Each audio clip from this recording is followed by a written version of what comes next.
ሆነ ተከናወነ። ማትገመቱን ማለት አሁን ነው። እንደነ ኢኒዮስ ማትገመቱን ቴሌማስ እኔ ለራሴ እየገረመኝ ነው እስካሁን ማለት ነው። እንዴ ሶሻል ሚዲያ ላይ ገባ ስል ሂሩ ይጎብ ምንድነው ማለት አይኔ ነው ፋብሪዚዮ ቢፈሰተው እርግጠኛ ነች የፋብሪዚዮ አካውንት ነው ብዬ በቃ ገርሞኝ ማለት ነው። ምንድነው እየሰሩ ያሉት እነዚህ ሰዎች ከጀርባ?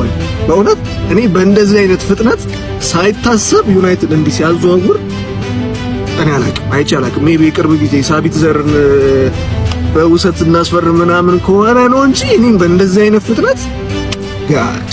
ለማንኛውም ቴሌማስ ወደ ማን ዩናይትድ በሚያስደነግጥ በሚያስገርም ሁኔታ ሂር ዊ ጎ ተብሏል። ምን ትላላችሁ በዚህ ላይ? እንግዲህ ምን ታያለሽ? እሱ አሪፍ ነው ብሎኛል።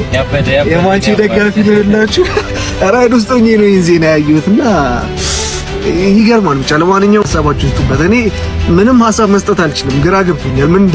ምን አይነት አስተሳሰብ እንዳለ ልጁ ላይ እስካሁን ክሊር የሆነ ነገር የለኝም። መሻችሁ